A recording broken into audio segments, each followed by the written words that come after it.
like to call to order the City Council meeting of February 10th, 2026. The time is now 7 o'clock p.m. We will start with the Pledge of Allegiance, followed by a moment of silent meditation.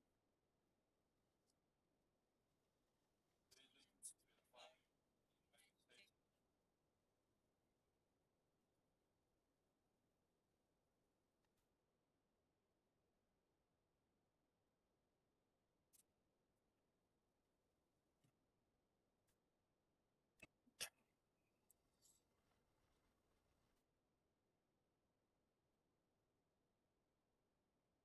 Okay, first item is roll call.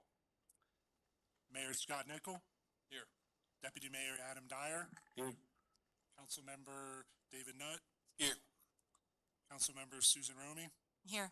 Councilmember Neil Yorio. Mayor, we have a quorum. Thank you.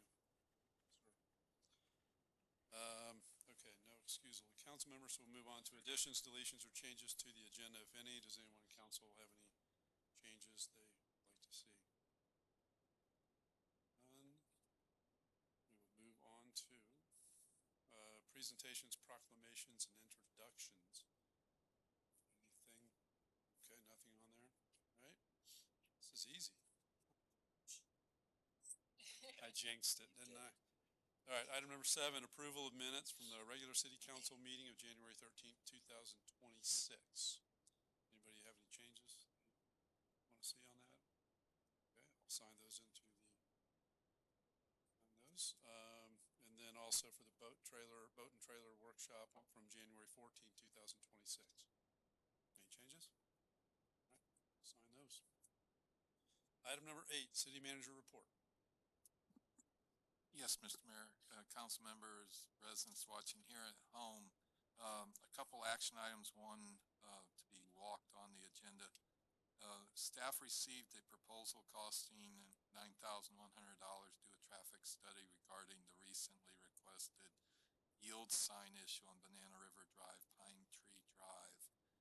Before I sign that, I just wanted to confirm you wanted us to go forward with that.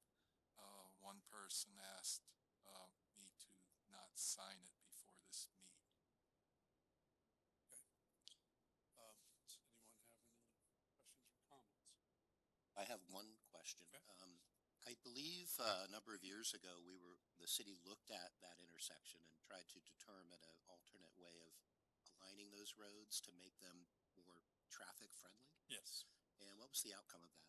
Obviously, the outcome is what you see right now. Yes. Because there were some striping modifications made and a couple of added signs there. But I believe it was a gentleman at one of the prior meetings brought up, he's absolutely right. When you're eastbound on Banana River, you're approaching the four-way stop, and you have Pine Tree Drive traffic coming up alongside you. You have to yield to that person, and it's problematic because you cannot turn yourself enough, and you can't. It's not in your rearview mirror. It's very much in a blind spot in most people's cars, I think. So, to me, it's important to get this done and see if it makes sense to do some modifications, striping, signage modifications, potentially flip those, and make Banana River the dominant run as you lead up to the four-way stop. That's where the majority of traffic is anyway. That's my thought. Does it need a traffic study to determine that, or can we just decide to switch the signs? It should. Carl? The answer is it required? No, but it should be done. You look at the manual, the DOT manual, and it does make certain suggestions regarding yield signs and putting them up. And I looked at it this afternoon, and yeah, it probably should be done. So the result of the earlier study was not to change, or we decided not to change anything from the earlier study? I don't know. The prior, go ahead, Chief. I guess what I'm getting at is if we've done a study in the past and we currently have the results of that study, do we need to analyze? In the past, I don't think there was an actual formal study done. I think we had Brevard County Roads Department come out there and kind of give us some suggestions and some ideals, and we tried to accomplish them, but I don't think there was an actual formal traffic engineering study done at that time. And that was not a suggestion. It wasn't a direction we gave them to look at that, and I don't think that they did. It was just very informal. All right, I understand. Thank you. David, you good? Consensus? Consensus is fine. Everybody good with doing that? Yes. Okay. Yes. Yes. The other action I would request your direction on is, based on the workshop that we had, I would recommend that we try to schedule a joint city council meeting with City of Satellite Beach to talk about the muck removal project. Primarily, they have more staffing capability to do some of the pre-construction work, but most importantly is we don't have a mobilization site if we were to do the project ourselves. And we have a gentleman's agreement that Satellite would allow the contractor to use their site for mobilization during our portion of the project if we jointly bid it. I think there is some value of both boards talking to each other directly versus using the two city managers to back and forth information.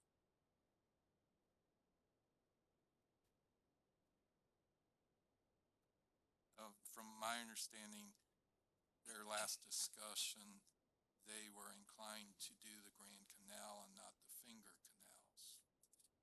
Very obvious that we have the different opinion on that. I think there's so many variables in that conversation that if we do that, we may be able to clear up some of them potentially. I mean, yeah, I think that the finger canals, that's where the source is. Yeah. That's where the problem's coming from. And then you have this, of course, the side benefit of the navigation issues that they're currently experiencing. And if we do the finger canals, I think that solves that problem. To me, it makes more sense to go that route. But I agree, it's probably a good idea that we have some form of workshop with them. I'll have the real city clerk reach out to you about availability, and we'll reach out to Satellite. Some informational items. City Hall Baffle Box project, we had the pre-construction kickoff meeting in late January. Submittals are going back and forth, and the contractor was on site last week taking boring samples. State Road A1A and Atlantic intersection signalization upgrade project update. FDOT has set a town hall meeting for the community at the rec center at 5:30 on Thursday, May 7th. All are invited. Contractor recently started work on replacement of pavilions at Millennium Beach Park and Gleason Park. Millennium reconstruction will occur first, followed by Gleason Park. Algonquin Sports Complex project. We are starting to move a little quicker now to everybody's relief. The subbase for the access road has been laid. They're currently installing drainage piping and boxes, electrical conduit, low-level ball court lighting poles. And next steps are athletic field curbing and safety net posts. The field material has been ordered, and we received the FP&L easement paperwork last week, which will be on the next council meeting for your consideration. The December revenue and expenditure reports are attached. The first quarter cash and investment reports are attached. Chief Lewis has provided calendar year and the month of January response reports, which are attached. The legislative session has passed the midway part with the last day of regular session scheduled for March 13th. The legislative tracker was emailed to you and is provided paper copy tonight. The communications manager position, advertisement material is complete, will be posted later this week. We anticipate the person starting mid-May. City Clerk Nikki Gold has provided, which is attached, a list of the perfect attendance employees for last year, 11 employees, primarily the police department, leadership of Chief Butler, so many of his folks show up every day, and a few other folks in that list. Chief got a couple compliments. Chief, how do you say the officer's name? Yes, that person in A Squad went the extra mile for a person in need. Long story short, there was a disabled person that could not be easily driven back to his home, and they literally pushed him back to his home. An example of Chief Butler's culture of caring and service to our community. And also Police Officer Dennis received a compliment, an informal promotion to sergeant, which I'm sure everyone is teasing him about. And a resident's father had fallen, and Officer Dennis promptly helped him, and she was very appreciative. The short agenda at this point for the next meeting, with the first reading of the wildflower tall grass ordinance, hopefully have award a contract for the fire station annex design and the FP&L easement for Algonquin Sports Center. And that concludes my report, Mr. Mayor. Okay, thank you. Next, the city attorney's report. Thank you, Mr. Mayor. Actually, I lied to you. I did want to give you an update on something. It was last month we had a magistrate hearing. It was in regards to an appeal of a decision to issue a no trespass warning to a person at which park was it, Chief? Bicentennial. Person had let his dog run loose and was smoking in a non-designated area, and the magistrate upheld the no trespass warning. So that's a 1-year warning. Was that one? Yeah. So that person is not supposed to be trespassing at or being at the beach or any park for What's that beach? just Bicentennial for a year. And other than that, I think we had another small magistrate matter, and the person who was there, she did agree to a consent order to comply, and I can't even remember what that one was about. Property maintenance. Okay, so that was it. That's about all we got going on right now. Okay. Which is good news. Yes, it is. That's all I have.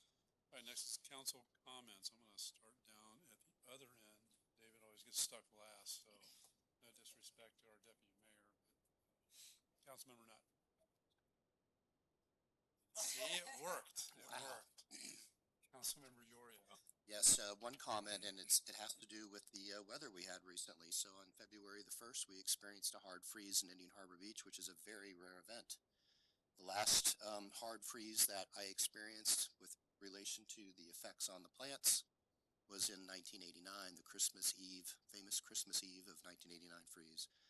So the comment really has to do with, the effect on all the plants that people have, including a lot of cold sensitive plants, that we are going to begin experiencing the sound of chainsaws soon, and things being cut down and removed. So warning to coconut palm owners that coconuts are going to begin falling out of the trees, and coconuts are responsible for a lot of injuries and deaths around the world. So a warning to everyone that this freeze is going to create a safety issue, both with people using chainsaws and things falling out of trees. That's it. Can't top that one.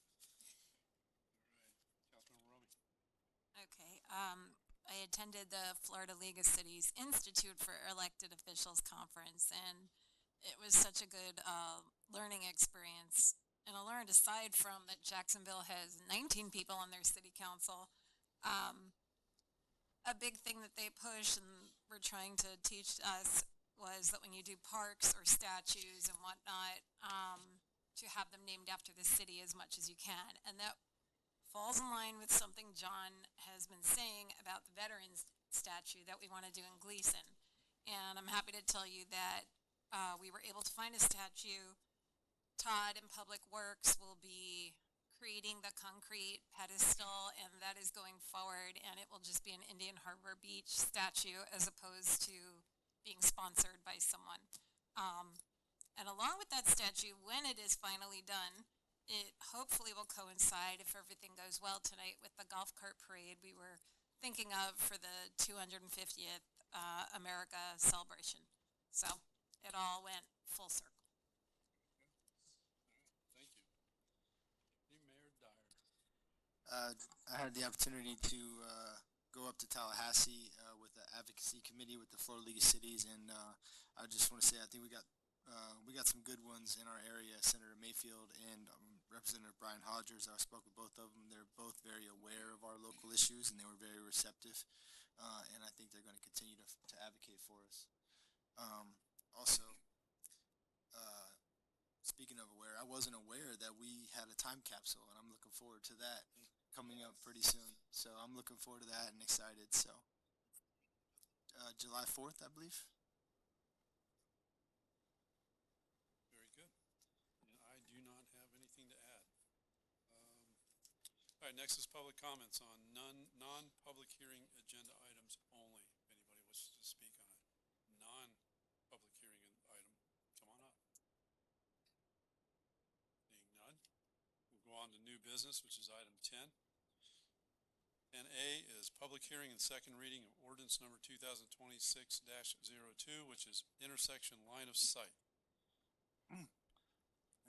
Ordinance number 2026-02, an ordinance of the City of Indian Harbor Beach, Brevard County, Florida, amending Chapter 107, Landscape Code of the Land Development Regulations of the City, amending Section 107-8, landscaping at intersections, providing for conflicts, severability, incorporations of the city's land development regulations, providing for conflict, severability, incorporation, and an effective date.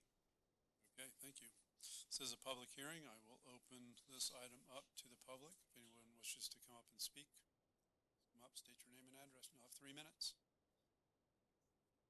Being no takers, I'll close the public hearing and bring it back to council. Does anyone in council have any comments? I'll start with our deputy mayor. Nothing. Councilmember Romy. No comments, thank you. Councilmember Iorio. No comment. Councilmember Nutt. No comment. All right, no comments, so I'd entertain a motion. I'd like to make a motion to pass ordinance number 2026-02. Second. Motion by Councilmember Nutt, second by Councilmember Romy. All those in favor signify by saying aye. Aye. Those opposed, same sign. Motion carries 5-0. Item 10B, public hearing and second reading of ordinance number 2026-03, which is golf carts. Ordinance number 2026-03, an ordinance of the City of Indian Harbor Beach, Florida, adopting a new Article 7 of Chapter 19 of the Code of Ordinances of the City, entitled Golf Cart Operations on Municipal Streets, providing for this operation of golf carts is defined by Florida Statutes 320.001-22 on municipal streets, prohibiting the operation of golf carts on prohibited streets and other areas, providing for operational and equipment requirements, providing for additional operational and equipment requirements for unlicensed drivers, providing for parking regulations, providing for enforcement, providing for voluntary inspection program, providing for severability, repeal, and codification, providing an effective date. Thank you. Again, this is a public hearing. If anyone wishes to come up and speak, please do so, and you'll have 3 minutes. Seeing none, I'll close the public hearing and bring it back to council. Deputy Mayor Dyer. No comment. If there's no other comment, I'd like to make a motion. Any other comments from anybody? No. Okay. I'd like to make a motion to adopt ordinance number 2026-03 on second reading. I'll second. Motion by Deputy Mayor Dyer, second by Councilmember Iorio. All those in favor signify by saying aye. Aye. Those opposed, same sign. Motion carries 5-0. Item 10C, new interlocal agreement with Brevard County regarding 911 addressing data accuracy. City Manager. Yes, Mr. Mayor. In 1981, Brevard County and local municipalities began entering into various interlocal agreements regarding emergency 911 systems and addressing. The current agreement was entered into in 2015 and extended in 2020. The proposed new agreement is retroactive to October 1, 2025, with a 5-year term with automatic 5-year renewal period. Either party can terminate the agreement with 60 days notice, 2030. Staff recommends the city council authorize Mayor Nickel to sign the attached interlocal agreement. Does anyone have any comments? Do I have a motion? I make a motion to authorize Mayor Nickel to sign the interlocal agreement. Second. I have a motion by Councilmember Romy, second by Deputy Mayor Dyer. All those in favor signify by saying aye. Aye. Those opposed, same sign. Motion carries 5-0. Item 10D, Tree Preservation Board Arbor Day Budget Request. City Manager Coffey. Yes, Mr. Mayor. The Tree Preservation Board, one of their responsibilities is planning the annual Arbor Day celebration. The 4th annual Arbor Day celebration is scheduled for March 28th this year. At their last meeting, they developed a plan and requested $1,242 to fund components listed in the agenda memo. Councilmember Yorio requested this item be placed on the agenda for transparency purposes. Staff recommends approval. Okay, thank you. Anyone in council have a comment? Any comments? Just a question because, I love the tree board and I love this event and I'm helping them with it, but I'm surprised we're doing 50 giveaways with the trees because I know last year we had a hard time giving away. I think we had 25. What was the reason for the increase? We had 40 trees last year and we gave them all away. And there were people that left without trees that were residents that wanted them. Okay, because it seemed like it was hard to get rid of them, but I guess we'll see if 50 is the right number this year. Okay, anyone else? Have a motion? I'll motion to approve the funding request as presented. Second. Motion by Councilmember Yorio, second by Councilmember Nutt. All those in favor signify by saying aye. Aye. Aye. Those opposed, same sign. Motion passes 5-0. Item 10E, discussion of holding quarterly town hall meetings. This is a recommendation by Councilmember Nutt. Should I defer to Councilmember Nutt, or do you have something to say before? You can outline it and I'll take it from there. How about that? Councilmember Nutt requested this agenda item in 2022 via Resolution 741. The City Council adopted formal procedures that residents may address City Council on any topic at any meeting under Public Forum section. Customarily, on most public forum comments, there's no dialogue back and forth. Often it's referred to me to look into and report back to the City Council. Councilmember Nutt proposes the council schedule quarterly town hall style meetings limited to only a public forum agenda item where there could be a two-way dialogue between residents and council members. While not required, it's not uncommon that these meetings happen in other cities. Satellite Beach has ad hoc town hall meetings on specific topics. They don't have scheduled open town hall. If the council desires to implement Mr. Nutt's proposal, we will provide some proposed dates and times at the next council meeting for your consideration. Okay, Councilmember Nutt. So what prompted this was this last year, we've had quite a bit when it comes to people coming to our workshops and also to our council meetings that weren't exactly 100% educated on the topics that they were trying to represent. And the ones that did only had 3 minutes to express anything they had to say about it. This is going to afford them more than the 3-minute opportunity to have that discussion and a two-way conversation with the council. And I think it's going to alleviate some of the stressors that we have in our regular city council meetings on some of these occasions. So I wanted to also provide the residents an ability or the basically have these discussions with us and educate them exactly what we're trying to do and that everything's being done in the best interest of the city. So is this for us to present kind of a state of the city type of thing and then open it up for discussion in general, or just each time we would do one of these quarterly meetings, it would just simply be a public forum where they would fill out a speaker card and come up and speak. Right. Now, I heard you talking about the only having 3 minutes. We have to cap it. I get it. I can't imagine having a room full of folks coming up and speaking and just having an unlimited dialogue and time. So we would have to come up with some sort of time limit for the discussion. Now, It's does it require a quorum for these type of town hall meetings? Typically, a meeting is, a quorum. To get, City Attorney Bones and, opine better, one elected a person could have a gathering. It's not a meeting. There's no taking of minutes. It wouldn't be live streamed, so it would be a Understood. quorum requirement if it's a meeting. Right. Correct. So that was one of the things that I've noticed, because I've attended some of these HOA meetings, and they had a lot of questions, and when they left, they had none. So it just made sense that they get the word from us in some of these meetings, because they had questions they normally wouldn't have asked anyway.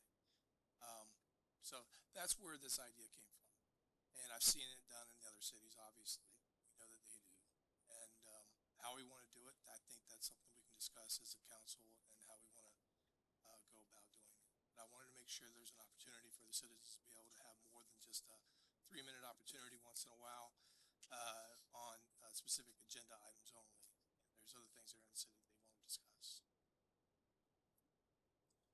All right. So, Deputy Mayor. I feel like as a city, we do a pretty good job of scheduling town hall meetings on an ad hoc basis. And also, I know I can't speak obviously for you guys, but I know my door is essentially always open. I'm willing to meet at City Hall with any resident and discuss issues. Just contact me via email. My concern is with additional for scheduling 4 meetings with we don't know any attendance. That's just 4 more longer evenings for our staff who have to do their regular 9 to 5 and then do another meeting. I personally don't see the purpose, or I don't see the need for it currently. But that's just my opinion. It's a nice idea. I'm not sure how it would play out, so I would say let's try it and see how it goes. And if there's a great attendance and, like you said, people are asking questions and getting answers, then that's a great thing. If we have it and there's not a lot of people, I mean, there's the answer too. So I think the only way to figure it out would probably be to have it and see how it goes.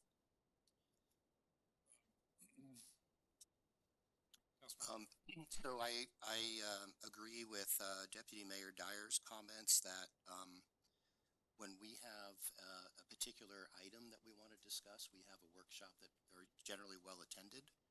And so if the structure that is described here is to have a agenda or agenda items that would be discussed during the town hall, I believe we are covering that adequately when we have a specific workshop on that particular subject.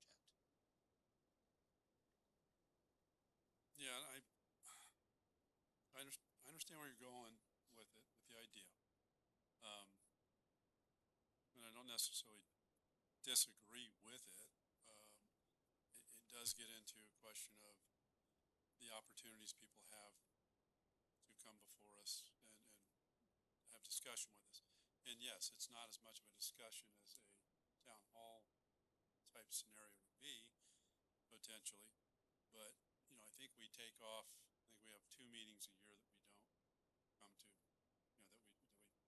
that we move from the schedule. That would be Thanksgiving, Christmas. And so you're looking at 22 meetings a year plus workshops, basically the ad hoc town hall. It's daunting. So it's a lot, and I can I can only speak personally. Yes. I know my schedule is quite packed, jam-packed, so, and I'm not saying I would certainly attend any ones that I could, but, you know, I don't know how many of them we could attend. So I agree with everything that's being said on the council, and like I said, when I brought this up, um, and Deputy Mayor Dyer, he's very right that our doors are open, and it is one of those things where they can come to us, and I've made that very clear in these HOA meetings that I've been to, and that's where the idea came from, was from one of these HOA meetings that I attended, that was for Jamestown, and they were very appreciative of what I was able to provide for them, but at the same time, they gave me that feeling that, oh, we need more of this. So that's where the idea came from. But I think you're absolutely right. I think additional meetings is a little daunting on our task, on our schedules already. But I wanted to make sure that if the citizen brings it up to me, I'm going to bring it up to the council. That's what I'm doing. That's what I'm representing. And that's why we're having this discussion. And logic plays a lot into this when it comes to our schedules. They're very tight, like you said. At the same time, during our council meetings and our workshops, we're very open, and we do try to educate. And I know the mayor does a great job educating the people while they're here, so they don't leave here without being unanswered questions. So it's we can either try it or we don't. I'm okay either way because I think we do a damn good job already. Yeah, I'm just trying to think how we should move forward with this. Yeah,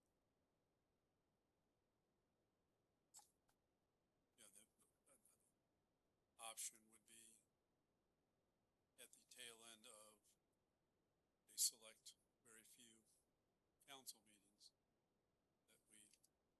add on a town hall forum type of thing. And that way it's not an extra meeting. It allows conversation to potentially continue. Could be an agenda, it could be anything. Mayor, I think that's brilliant. Yeah, that's a really good idea. It doesn't hurt us in terms of time. Again, everybody has For an commitments and all additional that. day. But I want to limit it. I think we need to limit it. I don't want to go crazy with this. I don't want to have it every single meeting or anything like that, but I get it.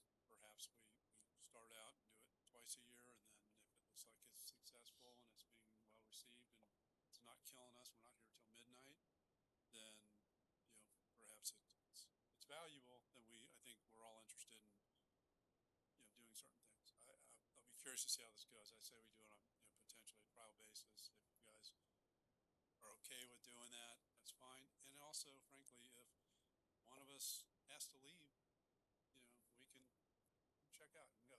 There you go. You're not obligated to be here if you don't. Yes, sir. So we would Want gavel to, out need at to. the end of a staff meet, or out of a council meeting, and then have the It would just town hall. dovetail right into a town hall. So it's really a modification of the public forum that's Yes. already on our agenda. Exactly. But to Councilmember Nutt's point, there's, when you do get the public forum, you get your 3 minutes, and then there's not a tremendous amount of dialogue. We obviously have to move the meeting along.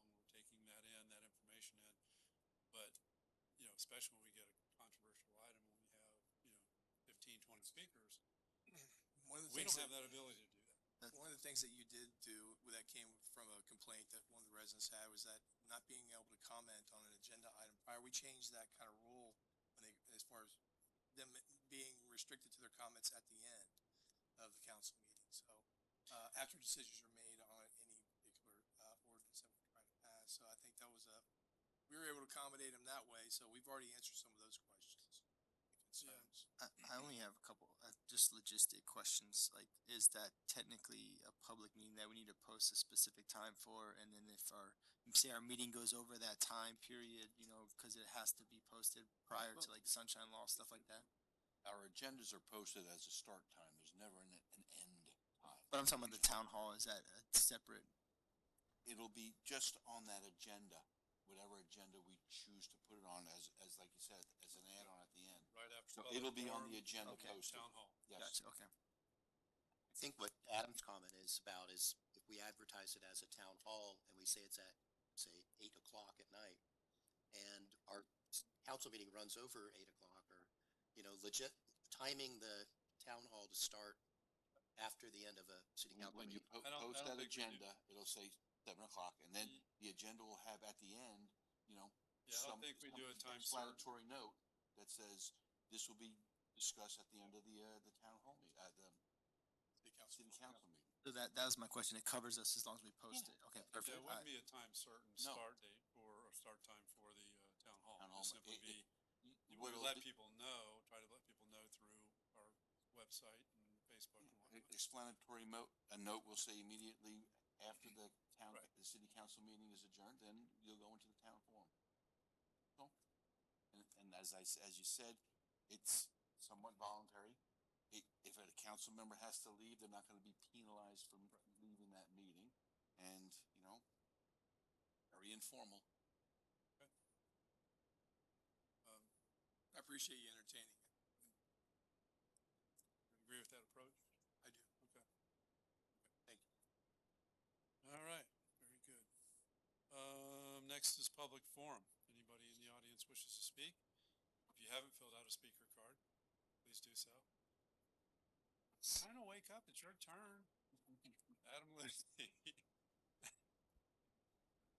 Adam Lucy, 50 Navajo Circle.